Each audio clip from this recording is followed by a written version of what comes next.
Hello दोस्तों, जय हिंद। देखिए दोस्तों, मैं क्लास 9 का चैप्टर 1 नंबर सिस्टम लेकर के आया था और इस नंबर सिस्टम में मैंने कुछ बातें आपको बता दी थी पिछले क्लास में। बताई क्या क्या थी तो सुनिए। हमने सम संख्या इवन नंबर जान लिया था, ओड नंबर यानी कि विषम संख्या जान ली थी, पूर्णांक हमने जान लिए थे, पूर्ण संख्या जान ली थी, प्राकृत संख्या जान ली थी। और इसके बाद में परिमेय और अपरिमेय संख्याओं के बारे में कुछ बता रहा था। परिमेय संख्या के बारे में मैंने बता दिया था कि परिमेय संख्या के लिए 3 शर्तें होती है। परिमेय संख्या के लिए कितनी शर्तें होती है? 3 शर्तें होती है। अच्छा, 3 शर्तें कौन कौन सी? तो पहली शर्त तो होती है कि वो पी अपॉन क्यू के रूप में लिखा होना चाहिए। दूसरी बात, जो नीचे वाला है, नीचे वाला बोले तो डिनोमिनेटर यानी हद, वो 0 नहीं होना चाहिए। और तीसरी बात, पी और क्यू यानी ऊपर वाला और नीचे वाला, ये दोनों क्या होने चाहिए भाई? इंटीजर होने चाहिए। और इंटीजर का मतलब क्या?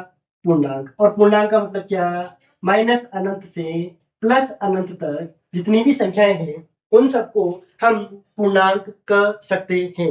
क्या बात क्लियर है? क्या बात क्लियर है दोस्तों? आगे बढ़े। इतना तो हमने समझ लिया था कि भाई जो परिमेय संख्या है उसके लिए 3 शर्तें हैं। 3 शर्तें ये है, ठीक है, उसे तो हम परिमेय कह देंगे। लेकिन सर, अगर मान लो इन शर्तों में से एक भी शर्त पूरी नहीं होती है तो उसे क्या कहेंगे? उसे क्या हम परिमेय कह देंगे? तो हम कहेंगे बिल्कुल नहीं। उसे हम क्या कहेंगे? तो उसे हम अपरिमेय संख्या कहेंगे। क्या कहेंगे दोस्तों? अपरिमेय संख्या। तो आओ मेरे प्यारे दोस्तों, उसे हम अपरिमेय संख्या कहेंगे। अपरिमेय संख्या कौन सी? इन तीनों शर्तों में से अगर एक भी शर्त वो सही तरीके से सेटिस्फाइड नहीं होती है, इन तीनों शर्तों में से एक भी शर्त पर वो खरा नहीं उतरता है, तो उन संख्याओं को हम क्या कहेंगे? अपरिमेय संख्याएं कह देंगे। क्या बात क्लियर है? तो फिर अपरिमेय संख्या कौन कौन सी होती है तो सुनो। अपरिमेय संख्याएं, एक तो पाई। पाई का मतलब क्या है मैं सब समझाऊंगा इसको। पाई को बहुत अच्छे से लेने वाला हूं क्योंकि पाई का तो अलग ही फंडा है भाई।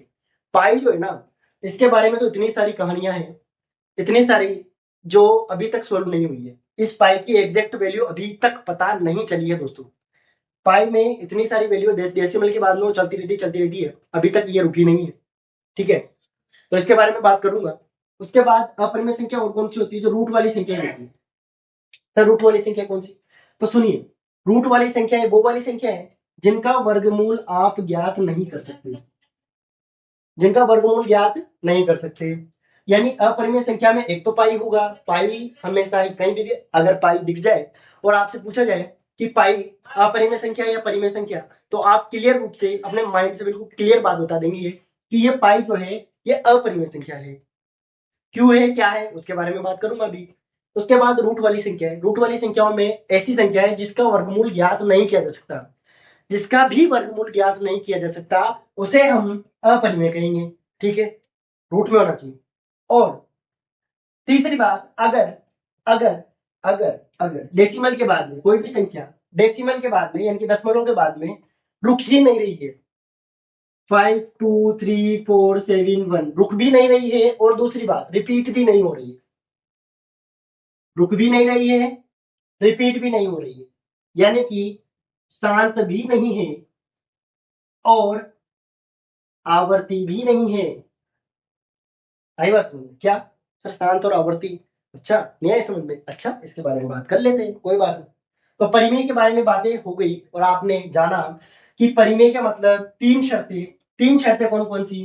पहली, पी अपॉन क्यू के रूप में होना चाहिए, क्यू 0 नहीं होना चाहिए, और पी और क्यू इंटीजर होना चाहिए, पूर्णांक होना चाहिए। पूर्णांक का मतलब क्या? माइनस अनंत से प्लस अनंत तक जितनी भी संख्याएं आई लेकिन पूरी होनी चाहिए, डेसिमल में नहीं होना चाहिए।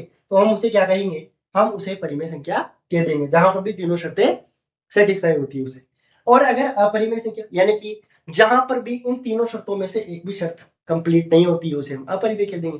क्या इतनी बात क्लियर है? अब अपरिमेय क्यों कौन कौन सी होती है?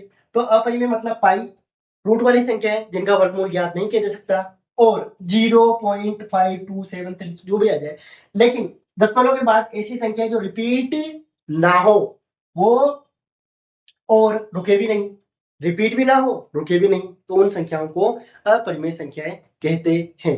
क्या इतनी बात क्लियर है? क्या इतनी बात क्लियर है दोस्तों? आगे बढ़े, आ जाओ, आगे बढ़ते समझते हैं और भी थोड़ा बहुत क्या है क्या नहीं है, इसके बारे में कुछ बातें और कर ले। प्यारे दोस्तों, मैंने कहा कि संख्याएं जो है दो प्रकार से, एक तो परिमेय और एक अपरिमेय। तो ये संख्याएं कौन सी होंगी? तो दोस्तों एक बात और मैं बता दूं, परिमेय और अपरिमेय संख्याओं को संयुक्त रूप से वास्तविक संख्याएं कहा जाता है। कौन सी संख्याएं? वास्तविक संख्याएं। इसे कहा जाता है, कैपिटल आर से हम डिनोट करते हैं, रिप्रेजेंट करते हैं, कुछ भी कहो। वास्तविक संख्याएं परिमेय और अपरिमेय दो पार्ट। कहने का मतलब इतना, परिमेय और अपरिमेय दोनों को मिला दो, मिलाने पर वास्तविक संख्या बनती है। इतनी बात ठीक है? आगे बढ़े। तो भाई परिमेय में क्या? तो मैंने कहा कि परिमेय जो है ना वो दो प्रकार से हो सकती है। क्या? या तो वो शांत हो जाए, दशमलव के बाद शांत की बात कर रहा हूं। अच्छा। या फिर अशांत हो लेकिन आवर्ती हो। अशांत का मतलब नॉन टर्मिनेटिंग, नॉन टर्मिनेटिंग। और आवर्ती का मतलब रिपीटिंग।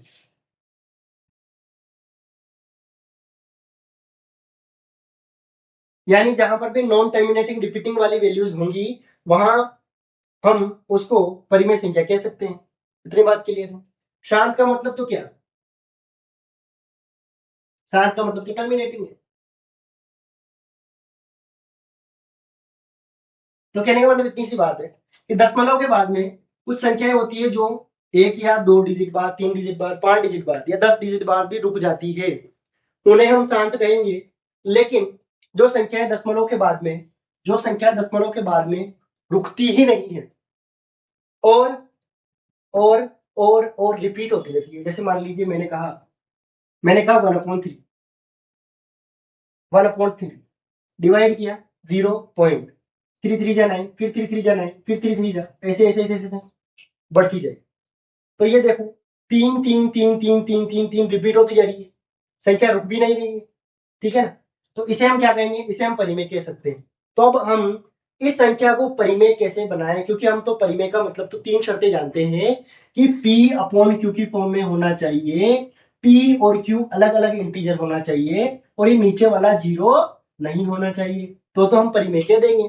तो सर ये तो रुक ही नहीं रही है, तो हम इसे कैसे परिमेय कह सकते हैं?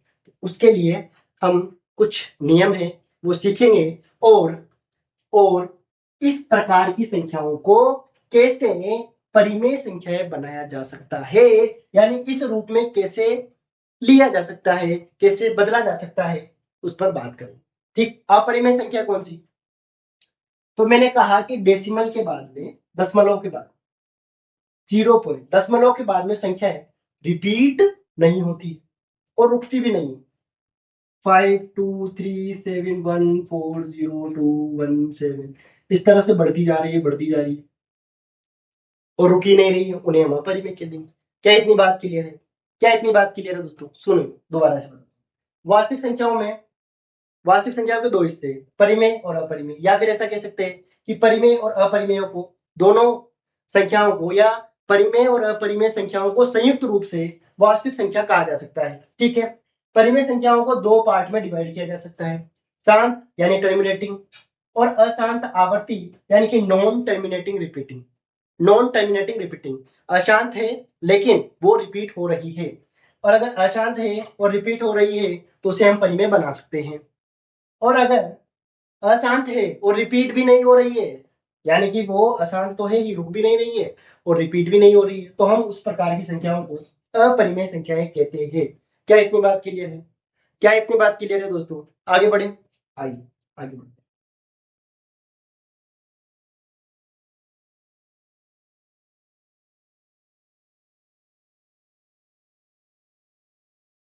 आओ मेरे प्यारे दोस्तों, आगे बढ़ जाते हैं।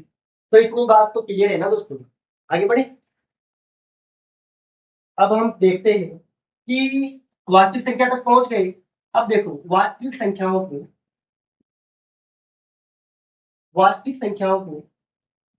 संख्या रेखा पर, किस रेखा पर? संख्या रेखा पर कैसे प्रदर्शित करें? कैसे प्रदर्शित करें, कैसे रिप्रेजेंट करिए, ये क्वेश्चन आता है। तो सुनो, एग्जाम्पल में ले लेता हूँ। क्वेश्चन में ये क्वेश्चन कुछ ऐसा है कि आप नंबर लाइन पर प्लॉट करो, किसको, 3 को, -5 को, -7 को, या -7/2 को, और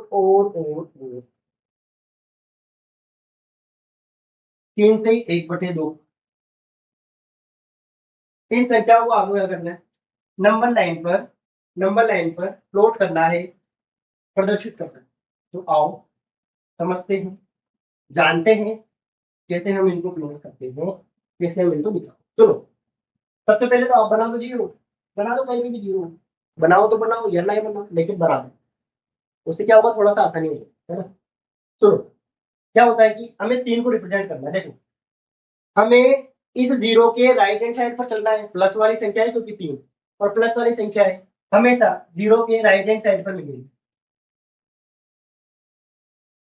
राइट हैंड साइड पर मिलेगी तो जीरो के बाद क्या, 1, फिर 2, फिर 3 कहीं पे मिलेगा, फिर 4, फिर 5, फिर 6, इस तरह से मिलेगी तुमको। तो मैंने कहा कि सबसे पहली संख्या कौन सी है, 3। तो इस 3 पर ऐसे सर्कल लगा दिया और इसको कह दिया ए, उसको कह दिया ए। ठीक।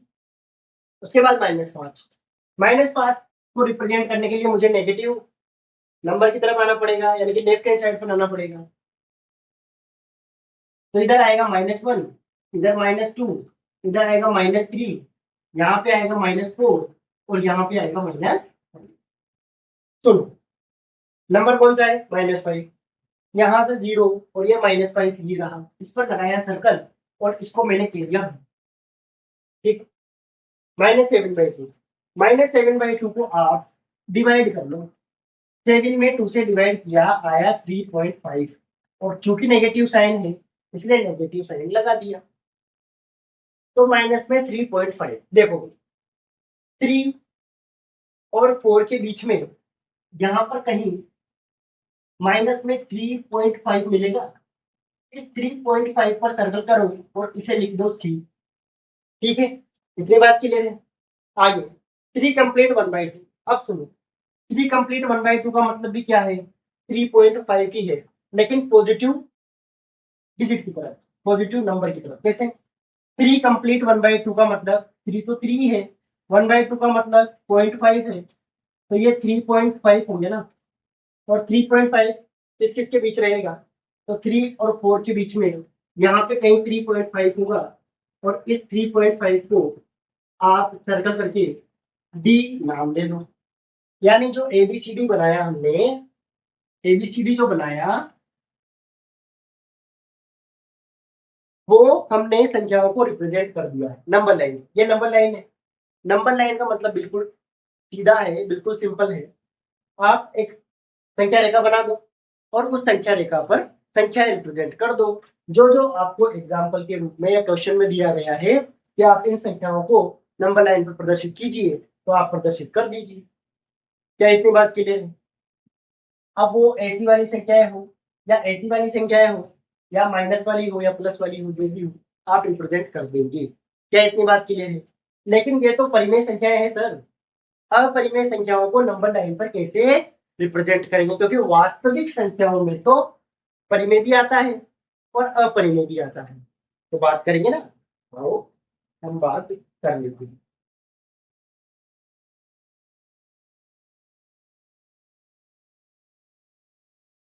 ठीक है दोस्तों, इतना समझ में आ गया ना। चलो, परिमेय संख्या तो हमने रिप्रेजेंट कर दी। अब भाई अपरिमेय में मैं ले लेता हूँ √2 और √3। ये थोड़े बार बार आते हैं एग्जाम्पल, अच्छे एग्जाम्पल है। सुनो, √2 और √3 को कैसे आप नंबर लाइन पर रिप्रेजेंट करेंगे। तो दोस्तों, √2 को बनाने के लिए आपको थोड़ा सा समझना पड़ेगा। क्या, आप एक त्रिभुज बनाओ इस तरह, अपने हिसाब से बना लो, कोई प्रॉब्लम। लेकिन त्रिभुज में क्या होना चाहिए, त्रिभुज में एक तो 90 डिग्री होना चाहिए, ठीक है, एक तो क्या होना चाहिए, 90 डिग्री वाला एंगल, यानी समकोण त्रिभुज लेना है। और यहां से यहां तक की जो लंबाई है वो लेनी है 1 इकाई। 1 इकाई का मतलब भाई यहाँ की माप जो है वो 1 इकाई है, इसको ओ मान लेंगे। ओ मतलब ओरिजिन। हम इसको समझेंगे अभी थोड़ी देर में, ओरिजिन क्यों लगा। तो वही है ये 1 इकाई है। इसको भी अगर मैं 1 ले लूं तो पाइथागोरस प्रमेय से, पाइथागोरस जानते हैं? नहीं जानते? पाइथागोरस प्रमेय नहीं जानते तो फिर मैं आपको बता दूंगा आगे। लेकिन आप इतना तो समझ लो कि मुझे अगर ओबी की लंबाई निकालनी है, ओ से लेकर के बी तक की लंबाई निकालनी है, तो मैं इस ओबी का स्क्वायर करके और इन दोनों की, यानी कि ये ओसी और सीबी, इनकी लंबाइयों का स्क्वायर करके अगर जोड़ दिया जाए तो ये जो ओबी है, जो तीसरी वाली भुजा है, उस भुजा का स्क्वायर हमें मिल जाता है। पाइथागोरस प्रमेय बिल्कुल ऐसा ही है कि सबसे बड़ी भुजा, त्रिभुज के किसी भी सबसे बड़ी भुजा को छोड़ करके अन्य दोनों भुजाओं को, अन्य दोनों भुजाओं का स्क्वायर करके ऐड करने पर जो तीसरी भुजा है ना उसके वर्ग के बराबर आती है। ये इसका स्क्वायर करके वर्ग के बराबर आ जाती है, उसे कहते हैं पाइथागोरस प्रमेय। पाइथागोरस प्रमेय का मतलब सीधा सा है, कर्ण का स्क्वायर बराबर आधार का स्क्वायर प्लस लंब का स्क्वायर। कर्ण क्या है ये, आधार क्या है नीचे वाला, लंब क्या है ये। लेकिन दोस्तों जरूरी नहीं है आधार ये और लंब यही रहे। हाँ लेकिन कर्ण तो 90 डिग्री के सामने वाली भुजा होगी ही होगी, इतना तो क्लियर है। मैं पाइथागोरस प्रमेय में, पाइथागोरस प्रमेय जो आएगी ना हमारे आगे, वैसे तो 9th में तो नहीं आएगी, 10th क्लास में आएगी। 9th में भी कुछ क्वेश्चन आएंगे जब त्रिभुज हम पढ़ेंगे उस टाइम पर, तो उस टाइम पर मैं बता दूंगा कि इसकी प्रमेय इस तरह से होती है और आपके बहुत अच्छे से समझ में आ जाएगा। बस इतना ध्यान में रखना हो तो रख लो कि कर्ण का स्क्वायर बराबर आधार का स्क्वायर प्लस लंब का स्क्वायर। अगर इंग्लिश मीडियम वाले बच्चे हों तो ध्यान दें, कर्ण मतलब हाइपोटेनियस का स्क्वायर इज इक्वल टू में बेस स्क्वायर और प्लस में परपेंडिकुलर का स्क्वायर।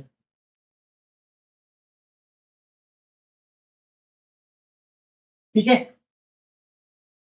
हाइपोटेनियस, हाइपोटेनियस का square is equal to base square plus perpendicular square, ये होता है पाइथागोरस थ्योरम। ठीक है, यहाँ पे थोड़ी जगह कम है इसलिए मैं इसको अभी मिटा देता हूँ, मैंने बोल दिया, समझ में आ गया हुआ। ठीक है, आगे देखो भाई, हमने क्या किया, ओबी का स्क्वायर हमें निकालना है, तो ओबी का मतलब ये ओबी लिख दिया मैंने, और ओसी कितना 1, तो 1 का स्क्वायर 1, सीबी का स्क्वायर यानी कि 1 का स्क्वायर 1, और 1 हो गया 2।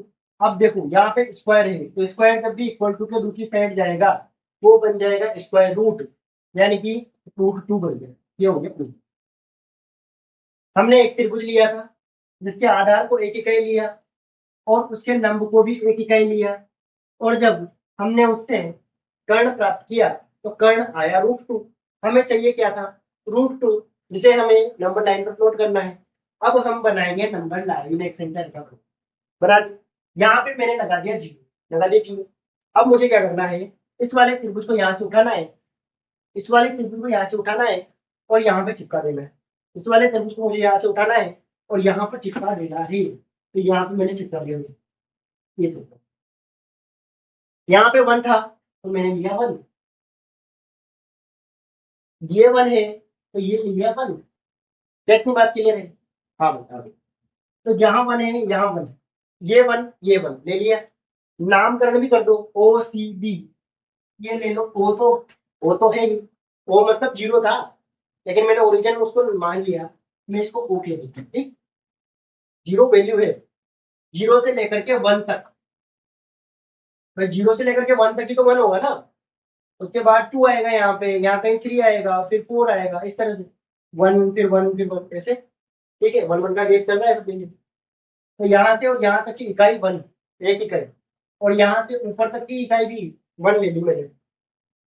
ठीक है, तो ये 1 तो यहाँ पे क्या है, रूट 2 है। अब देखो क्या होता है दोस्तों, हमें क्या करना है, हमें ये जो ओ है ना, यहाँ पे ये वाला पॉइंट था बी, हमने बी दे दिया, इसको नाम दे दिया बी। इस ओबी को आप एक प्रकार की सहायता से इसे बनाओ त्रिज्या। एक प्रकार लो, मान लो ये प्रकार है हमारा, है ना। ये पॉइंट देखना ध्यान दो, इस ओरिजिन पर मैंने रखा अपना पॉइंट, प्रकार का पॉइंट, और यहाँ यहाँ तक ये बना दी त्रिज्या। हमने उसको त्रिज्या मान करके इसको ऐसे ऐसे ऐसे ऐसे ऐसे ऐसे ऐसे ऐसे ऐसे करके कट कर दिया। अब जब संख्या रेखा पर जहां पे कट होगा, ये यहाँ पे कट हुआ था, तो जहां पर कट होगा उस कट को हम कहेंगे √2। ओहो, क्या समझ में आया? क्या समझ में आया दोस्तों? दोबारा सुनो। हमने क्या किया, एक त्रिभुज लिया। त्रिभुज कौन सा? एक इकाई वाला, आधार एक इकाई, लंब एक इकाई, ठीक है। और फिर मैंने कर्ण बनाया, तो कर्ण बनाया √2। क्या बनाया? √2। भाई वन का स्क्वायर वन का स्क्वायर, पाइथागोरस प्रमेय लगाई, वन का स्क्वायर 2 हो गया। तो अब ओबी क्योंकि स्क्वायर है, इक्वल टू के दूसरी साइड जाएगा, जैसे ही जाएगा तो क्या बन जाएगा, स्क्वायर रूट बन जाएगा, तो ये बन गया √2। कहने का मतलब √2 बन गया। अब जब बन गया तो मैं इसे कैसे उठा करके इस पे रख दूंगा। कहने का मतलब सीधा है कि अगर मुझे √2 इस वाली नंबर रेखा पर यानी संख्या रेखा पर अगर दर्शाना है, तो मुझे एक एक इकाई का हिस्सा लेना पड़ेगा, आधार और लंब। और फिर क्योंकि यहाँ पे यहाँ से यहाँ तक जो संख्या है उसे हम √2 कहेंगे, तो इसको मिला करके ऐसे करके गिरा दूंगा नीचे। √2 यहाँ तक है ना, ये वाली लंबाई √2 है, तो ये √2 को तो हमें नंबर पर इस संख्या रेखा पर दिखाना है ना। तो यहाँ पे ये ऐसे हो रहा है, तो इसको हम नीचे गिरा दें, तो नीचे कैसे गिराएंगे? तो नीचे गिराने के लिए ही हमने क्या किया, एक प्रकार लिया। एक प्रकार लिया और उस प्रकार को यहाँ पे रखा, इसको बना दिया ओरिजिन। ओरिजिन बोले तो मुख्य बिंदु, मूल बिंदु।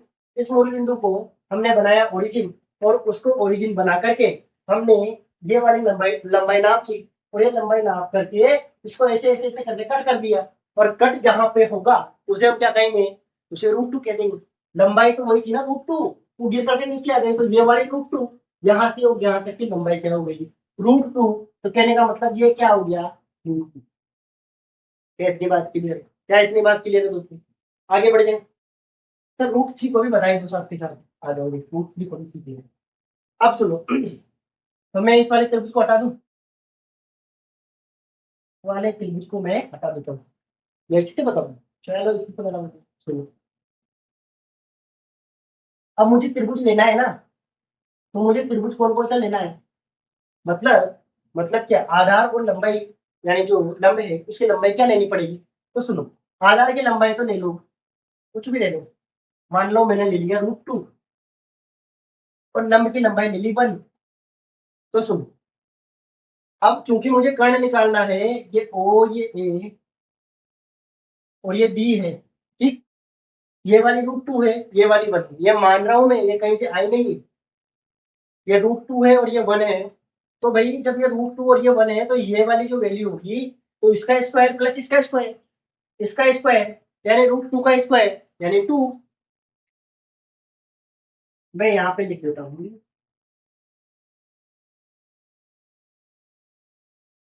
√2 का स्क्वायर, √2 का स्क्वायर क्या हो जाएगा 2, और 1 का स्क्वायर 1, तो 2 + 1 3।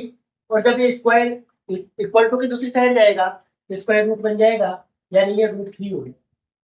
क्या इतनी बात क्लियर है?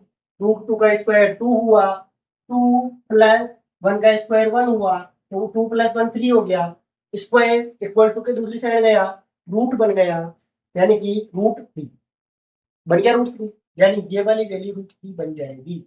जब मैं जब मैं आधा √2 ले लूं और इसका लंब 1 यूनिट ले लूं, एक इकाई ले लूं, तो ये जो बनेगा कर्ण वो √3 बनेगा। अब इसको उठा करके यहाँ पे रख दूं क्या? नहीं, अब थोड़ा सा चाल खेलना पड़ेगा हमें।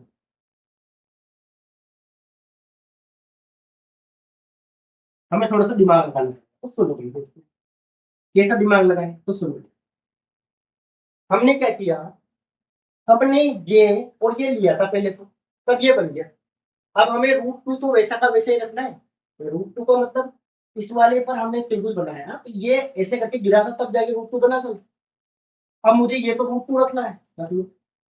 और इस पर मुझे, क्योंकि ये तो 90 डिग्री पर होता है ना, तो जब 90 डिग्री पर होता है तो रूट 2 पर ये लंब है या नहीं है, तो इस रूट 2 पर यानी इस वाले पॉइंट पर, इस वाले पॉइंट को मैंने कह दिया ए, ये रहा ना ए, ओ ए बी, तो ये वाला पॉइंट ए है।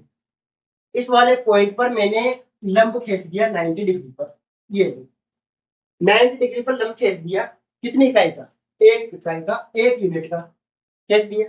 अब मुझे क्या करना है, अब मुझे इसको ओरिजिन से मिला देना है पहले दोस्तों, मिला दे ओरिजिन से। अब ये जो मिलाया है यही तो रूट 3 है पहले दोस्तों, नए बात नहीं।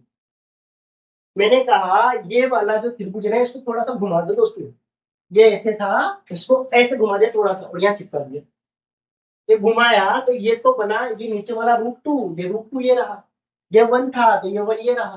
तो दोस्तों ये जो बचा है ये रूट 3 तो है, तो ये रूट 3 तो है मेरे प्यारे दोस्तों। क्या इतनी बात क्लियर है, क्या इतनी बात क्लियर है दोस्तों। तो मुझे करना क्या है, अब तो सिंपल सी बात है, तो मुझे क्या करना है, अब तो यहाँ ओरिजिन से और यहाँ तक जो लंबाई है उसको नाप लो प्रकार से, और यहाँ से ऐसे ऐसे करके और एक करके और यहाँ पर नंबर लाइन पर इसको दिखा दो, तो वो हो जाएगा रूट 2।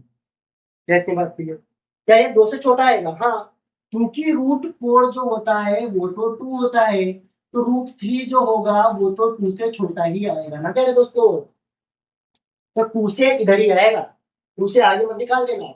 आप आराम से अपनी कॉपी में प्रकार की सहायता से करेंगे ना, बिल्कुल सही और एग्जैक्ट आंसर आएगा, कोई दिक्कत नहीं है। ठीक है, इसको वन लो, ये बनेगा रूट 2, और रूट 2 के बाद इसको एक लंबाई पर एक लंब खींच देना, 1 इकाई पर 1 यूनिट पर एक लंब खींच देना 90 डिग्री पर, और फिर यहाँ से इस वाले पॉइंट को ले लो बी, तो ये ओबी जो बनेगा, ये ओबी क्या बन जाएगा, रूट 3 बन जाएगा। क्या इतनी बात क्लियर है, या रूट 3 इसकी लंबाई को नापा और ऐसे करके गिरा दिया, क्योंकि नंबर लाइन पे दिखाना है अपने को, तो ये थोड़ी ना त्रिभुज दिखाना है हमें, ये त्रिभुज थोड़ी ना दिखाने हैं हमें, तो नंबर लाइन पे दिखाना है। तो रूट 2 ये रहा, रूट 3 उसके थोड़ा सा आगे होगा, बस।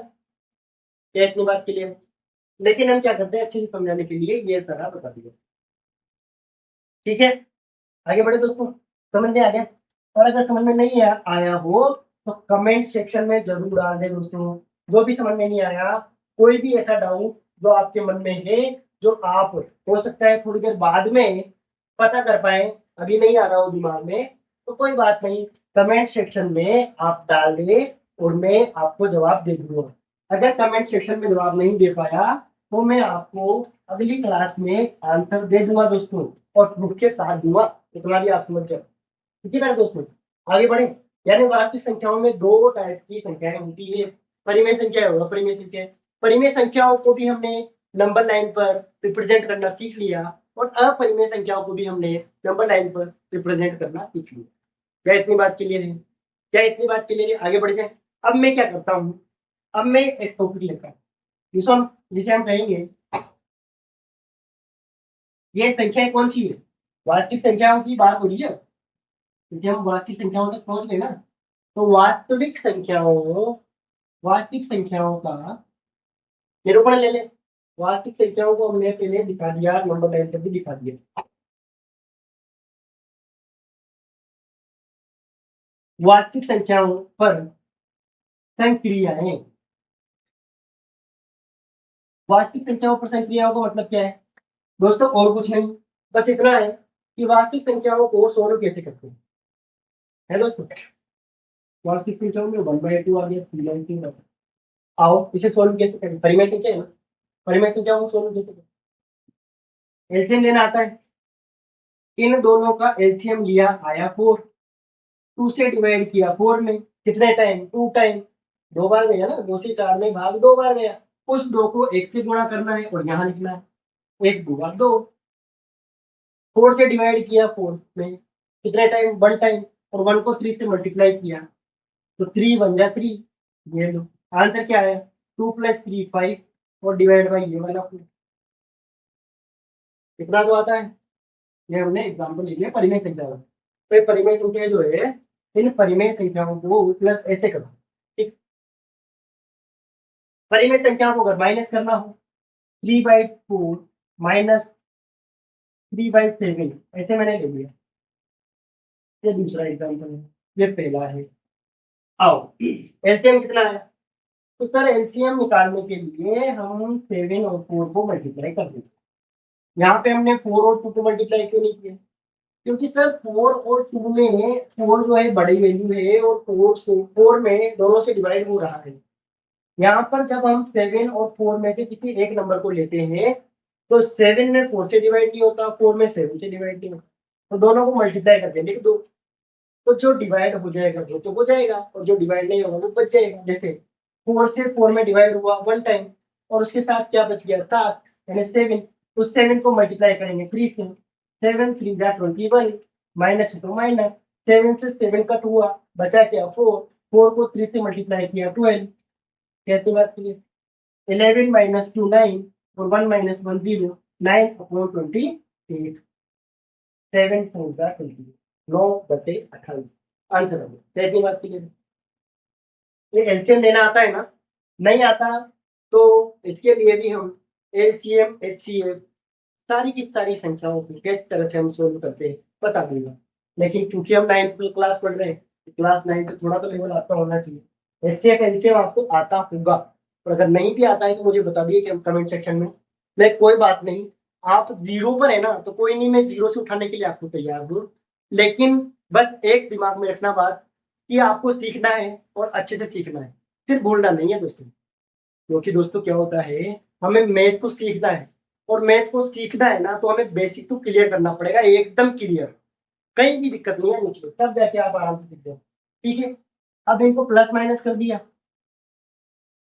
तो ये तो हमने कक्षा सातवीं में भी सीखा था, कक्षा 7th में भी सीखा था। कोई बात नहीं प्यारे दोस्तों, अगर आपने 7th में भी सीखा है तो अच्छी बात है। अच्छा इनको मल्टीप्लाई कर लेते हैं।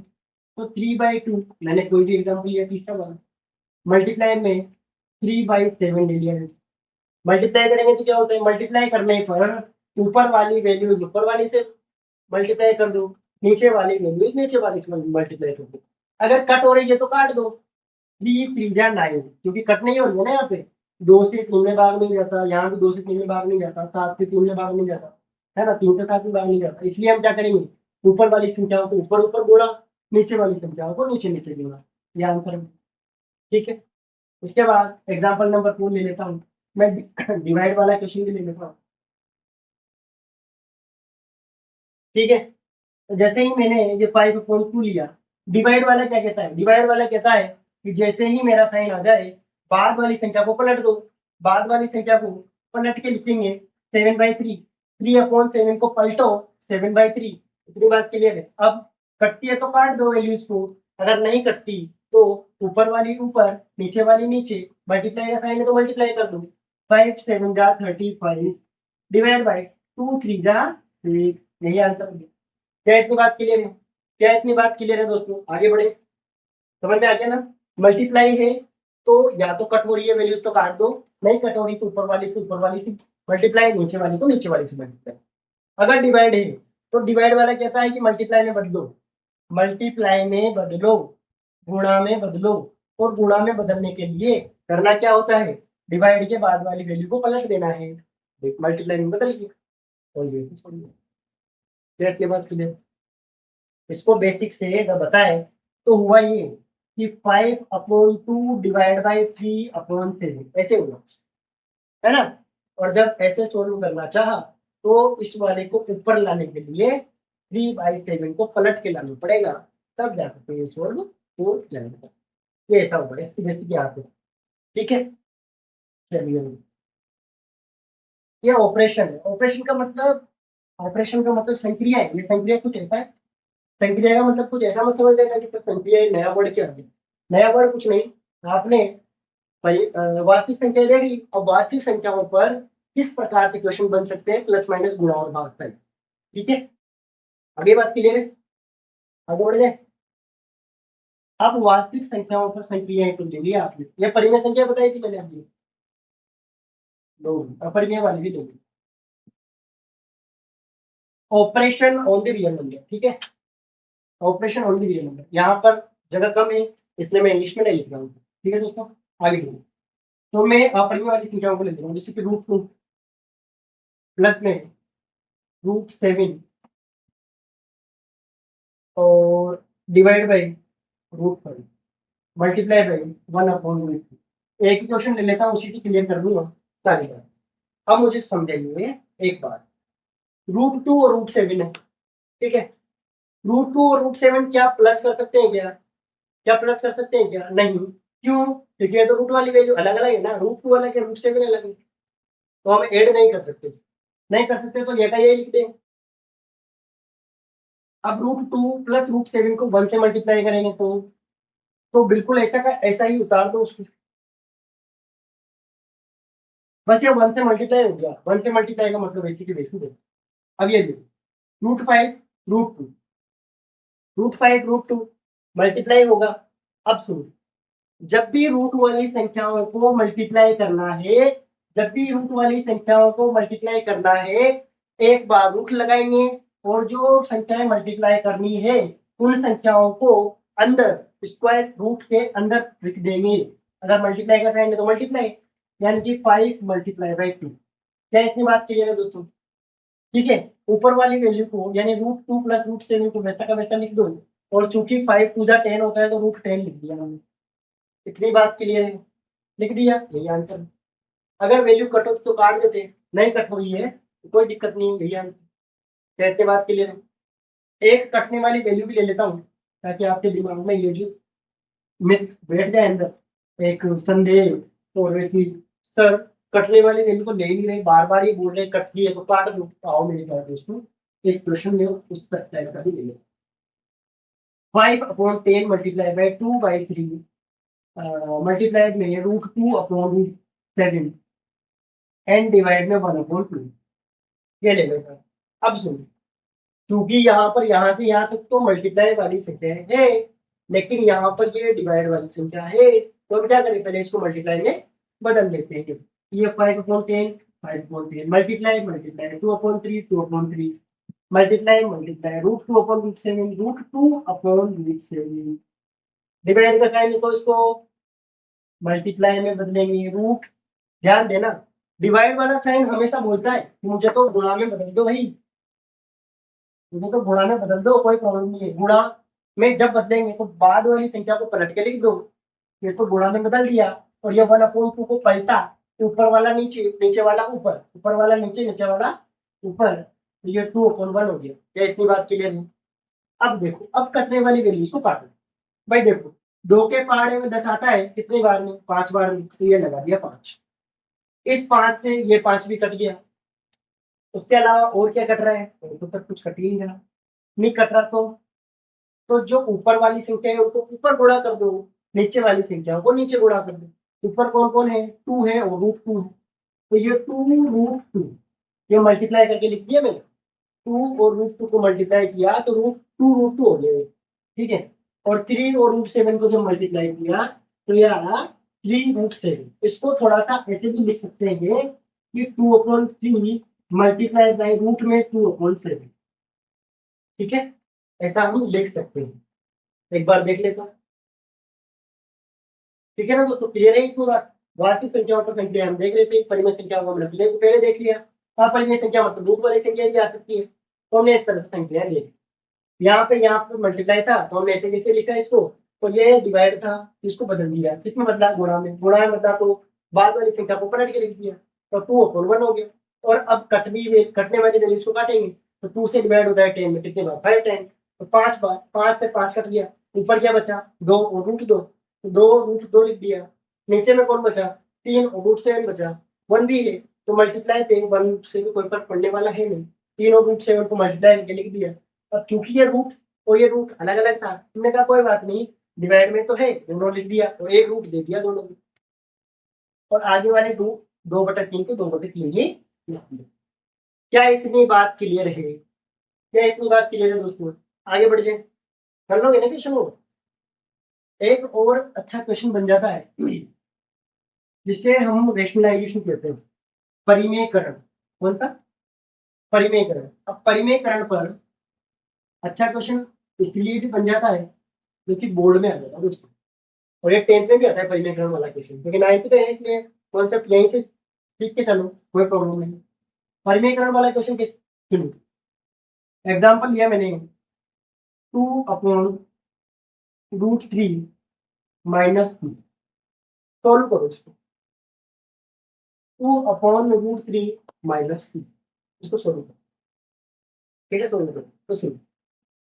अब ये तो आगे सोल्व कर नहीं सकते, तो हम क्या करेंगे, परिमेयीकरण करेंगे। परिमेयीकरण का मतलब कि ये परिमेय संख्या के रूप में है, एक ऊपर एक नीचे।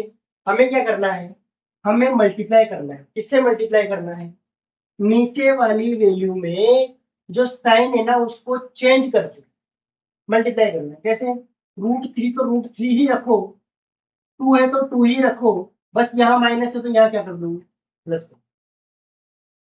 अगर यहाँ प्लस होता तो यहाँ क्या हो जाता, माइनस हो जाता। क्या इतनी बात क्लियर है, यहाँ प्लस है तो यहाँ माइनस हो जाता, और यहाँ माइनस है तो यहाँ प्लस हो जाएगा। ठीक है दोस्तों, इतनी बात क्लियर है। और जिस संख्या से ऊपर गुणा करते हैं उसी संख्या से नीचे भी गुणा करेंगे। जिस संख्या से ऊपर गुणा करना है उसी संख्या से नीचे गुणा करना है। ठीक है, क्यों, क्योंकि भाई हमें तो इस प्रकार से इस संख्या को गुणा करना है ताकि ये दोनों कट जाए, आंसर वापस भी सका वैसे देंगे। हमें तो सोल्व करना है ना, इसलिए हमने ऐसा कर दिया। ठीक है, अब तो ऊपर वाले को ऊपर वाले से मल्टीप्लाई करते हैं। ऊपर वालों को ऊपर वालों से मल्टीप्लाई किया तो 2 को गुणा किया किससे, √3 और 2 से, और डिवाइड बाय √3 माइनस 2, √3 प्लस 2। ये a माइनस बी, ये a प्लस बी, ये a माइनस बी, ये a प्लस बी, ये एक सर्वसम्मिका बन चुकी है। जब ये सर्वसम्मिका बन चुकी है तो इसका आंसर क्या आता है, इसका आंसर आता है a² माइनस b², यानी पहले वाले नंबर का स्क्वायर माइनस दूसरे वाले नंबर का स्क्वायर, यानी √3 का स्क्वायर माइनस 2 का स्क्वायर। ठीक है, आगे बढ़ते हैं। तो देखो, 2 से अंदर वाली संख्या को गुणा करना है, तो अंदर वाली संख्या को गुणा करना है तो ये जो 2 है ना, ये 2 ये कहता है कि मैं तो इसको गुणा कर रहा हूँ तो इसको भी गुणा करूंगा। 2 को √3 से गुणा किया तो 2√3, 2 को 2 से गुणा किया तो 4, प्लस बीच में था तो यहाँ लगा दिया प्लस। ठीक, नहीं चले तो 3 का स्क्वायर 3 ही होता है, माइनस है तो माइनस, 2 का स्क्वायर 4 होता है तो लिख दिया 4। ऊपर वाली संख्या को एज इट इज लिख दो, 2√3 प्लस 4, और डिवाइड में 3 माइनस 4, क्योंकि यहाँ पे छोटी संख्या पहले आ गई, बड़ी संख्या बाद में आ रही है, बीच में माइनस का चिन्ह है, तो हम प्लस और माइनस, माइनस होता है 4 में से 3 गया तो 1, साइन किसका आएगा, जो बड़ा है। 4 के आगे कौन सा साइन है, माइनस का, यानी -1। आप इसको ऐसे भी लिख सकते हैं कि माइनस का साइन लगा दिया और 2√3 प्लस 4। क्या इतनी बात क्लियर है, क्या इतनी बात क्लियर है दोस्तों। एक बार मैं बता देता हूँ, जब भी परिमेयकरण करना है, जब भी एक कॉन्सेप्ट है, कॉन्सेप्ट ये है परिमेयकरण वाला, कॉन्सेप्ट ये है कि जब भी किसी भी संख्याओं का परिमेयकरण करना है 2/√3 माइनस 2, क्वेश्चन ये था इसे सॉल्व करना है, तो सॉल्व ऐसे हो। कहने का मतलब जो भी नीचे है उसको साइन के विपरीत साइन के साथ मल्टीप्लाई करना है। तो √3 माइनस 2, तो यहाँ पे √3 प्लस 2 से ऊपर और नीचे मल्टीप्लाई कर। ठीक है, उसके बाद तो सोल्व ही किया है। यहाँ पे सर्वसम्मिका लगी है a minus b, a plus b, तो जब सर्वसम्मिका लग गई, गुणा का साइन बीच में है, दोनों का आंसर क्या आता है, a² माइनस b²। तो नीचे वाले का, पहले वाले का स्क्वायर √3 का स्क्वायर, माइनस है तो माइनस, 2 का स्क्वायर, ये सर्वसम्मिका इसके लिए a का स्क्वायर माइनस b का स्क्वायर, a कौन √3, b कौन 2, तो देखो ना a minus b √3 minus 2, a plus b √3 plus 2। ठीक है, तो a कौन √3, b कौन 2, a कौन √3, b कौन 2, a का स्क्वायर माइनस b का स्क्वायर, सोल्व किया। क्या बात क्लियर है, क्या बात क्लियर है दोस्तों, आगे बढ़ जाए। ठीक है भाई, कोई भी डाउट हो किसी भी प्रकार का, सर प्लस माइनस कैसे आ गया, कैसे ये क्या हुआ, परिमेयकरण कैसे हुआ, कहीं भी कोई भी किसी भी प्रकार का डाउट हो, मैं आपको अलग से वीडियो बनाकर भी बता सकता हूँ कि भाई इसमें प्रॉब्लम ये थी और इसके बाद इसको ऐसे सोल्व किया। ठीक है मेरे दोस्तों, इसलिए आपको डाउट तो रखना ही नहीं, डाउट तो बिल्कुल भी नहीं रखना, क्योंकि मैथ्स को अगर सीखना है जड़ से तो आपको डाउट नहीं रखना होगा, एक एक चीज क्लियर करनी होगी। ठीक है, आगे बढ़े, कुछ बातें और हैं, क्या बता दें, क्या बताया जाए? चलो आगे। तो वास्तविक संख्या की बात कर रहे हैं, तो वास्तविक संख्याओं पर घातांक नियम, घातांक नियम, भाई घातांक नियम क्या होता है तो ये भी सुनिए। घातांक नियम जो है, एक्सपोनेंट्स रूल्स होते हैं, वो क्या होते हैं तो सुनिए। जैसे मान लीजिए कोई भी वैल्यू है, मैं पहले नियम बता देता हूँ, कुछ नियम है, कुछ रूल है। ठीक है, उन रूल्स को पहले देख लेते हैं, उसके बाद में हम क्वेश्चन कर लेंगे उसको। ओके, आओ। मैंने कहा, अगर किसी भी संख्या की पावर लेनी है, गुणा का साइन बीच में है, और किसी भी संख्या जिसका आधार, ये जो होता है ना, ये नीचे वाला, इसको कहते हैं आधार, ऊपर वाले को कहते हैं पावर। नीचे वाला आधार, ऊपर वाला, ऊपर वाली मतलब घात। तो यहाँ पे लिखा, अगर आधार समान हो, अगर आधार समान हो, बीच में गुणा का चिन्ह हो, तो ऊपर वाली जो पावर है, ऊपर वाली जो घात है, वो जुड़ जाएगी और आधार एक बार लिख दिया जाएगा। दूसरा रूल क्या कहता है? दूसरा रूल कहता है कि अगर ए की पावर में कुछ हो, बी की पावर में कुछ हो, दोनों डिवाइड में हो, तो इसका जब आंसर लिखा जाएगा तो ए को लिखना है, यानी कि आधार को एक लिखना है, आधार को एक लिख, अच्छा ये लेंगे, ए अपॉन बी की होल पावर एन। दोनों की घात अगर समान है तो यहाँ पर जो आधार है उनको बिल्कुल एज इट इज लिख दो, ए अपॉन बी, और ऊपर पावर एक लगा दो। ठीक है, दूसरा नियम। तीसरा नियम क्या कहता है? तीसरा नियम कहता है, पहले वाले की घात है कुछ, आधार सेम रहा, घात कुछ और आ गई, डिवाइड में आए, तो क्या करना है?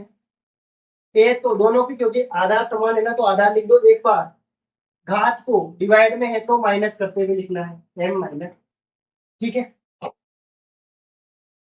आगे देखो। जो चौथा रूल है वो ये कहता है कि अगर, अगर एक ही घात में कुछ हो और इसकी घात में भी कुछ हो, तो हम क्या करेंगे? हम उन घातों को ही गुणा करके लिख देंगे। अगर एक ही घात में कुछ हो और उसके पूरे की घात में कुछ हो, तो हम क्या कर देंगे? उन घातों को ही गुणा करके लिख देंगे, उस पावर को भी गुणा करके लिख देंगे। पांचवा रूल क्या कहता है? किसी भी अचर संख्या का, अचर संख्या की घात 0 हो जाए, उसका आंसर 1 होता है। अचर संख्या का मतलब क्या? अचर संख्या का मतलब नंबर। तो फिर सर चर संख्या क्या होती है? चर का मतलब वेरिएबल होती है। यह आप चैप्टर नंबर 2 में बहुत अच्छे से समझेंगे हो। सर वेरिएबल क्या होता है और नॉन वेरिएबल क्या होता है, चर और अचर क्या होते हैं। ठीक है, चर मतलब चरने वाला, अरे नहीं नहीं, चर मतलब तो वेरिएबल, और ये नंबर हो गया। ठीक है, कोई भी नंबर हो, इसकी घात अगर 0 है उसका आंसर करो। ये तो बेसिक चीजें हैं, ये तो आनी चाहिए आपको। ठीक है, अगर, अगर आधार सेम है, पावर अलग अलग है, गुणा में है, दोनों की पावर ऐड कर दो। अगर आधार अलग अलग है, पावर सेम है, तो आधार को बिल्कुल सेम लिख दो, डिवाइड में तो डिवाइड में लिख दो, और मल्टीप्लाई में तो मल्टीप्लाई में लिख दो। नो मल्टीप्लाई वाला भी नहीं, ए की पावर एम मल्टीप्लाई बी की पावर एम, इसको ए मल्टीप्लाई बाय बी, और उनकी पावर एक ही बार लिख दो। ठीक है, अच्छा एक और, अगर एक ही पावर एम है, एक ही पावर एन है, मतलब आधार समान है, पावर अलग अलग है, डिवाइड में है, तो इसको पावर को माइनस करते हुए लिखना है। आधार एक बार लिखा, पावर को m minus n, m minus n. अगर पावर के ऊपर पावर हो, ए की पावर m की पावर b है, तो पावर पावर को क्या कर देंगे, गुणा कर देंगे। अचर की घात 0 है तो 1, और ये है, यानी कि यहाँ पे आधार समान आ गया, सॉरी घात समान आ गई, आधार अलग अलग अलग हो गया, तो हम क्या करेंगे, आधार को गुणा है तो गुणा करते हुए लिख देंगे, डिवाइड है तो डिवाइड करते हुए लिख देंगे, पावर एक बार लिखेंगे, यहाँ भी पावर एक बार लिख देंगे। ठीक है, क्लियर है दोस्तों? क्या इतनी बात क्लियर है? सारे के सारे कॉन्सेप्ट आ चुके हैं, जो भी चैप्टर नंबर 1 में सारे कॉन्सेप्ट थे वो सारे कॉन्सेप्ट आ चुके हैं। ठीक है, अब बाकी की बातें कल कर लेते हैं, क्वेश्चन लेकर के आऊंगा इन पर, और एक शॉर्ट नोट्स टाइप 1 शॉट लेकर आऊंगा इस वाले चैप्टर पर, ताकि क्या होता है कि बच्चे जब रिवीजन करें तो उसको देख ले, सारे के सारे कॉन्सेप्ट पूरा रिवाइज हो जाएगा और बिना डाउट के। ठीक है दोस्तों, सारी चीजें क्लियर हो जाएगी। और इसके अलावा अगर सारी की सारी चीजें समझ में आई हो, अच्छा लगा हो, तो इस चैनल को सब्सक्राइब कर दीजिए। चैनल पर नए हो तो इस पर बेल आइकन भी दबा दीजिए, चैनल को सब्सक्राइब तो करना ही है, शेयर भी कर देना है। ठीक है दोस्तों, बाकी की बातें चर्चा करते रहेंगे, अच्छी चीजें मिलेगी, कोई दिक्कत नहीं आएगी। आपको इतना मैं यकीन दिला दूं कि मैथ्स में बहुत अच्छा, बहुत ही अच्छा सीखने वाले हैं, इतने अच्छे लेवल पर लेकर जाएंगे मैथ्स को, मजा। ठीक है दोस्तों, इसी के साथ जय हिंद, जय Bharat, thank you very much, जय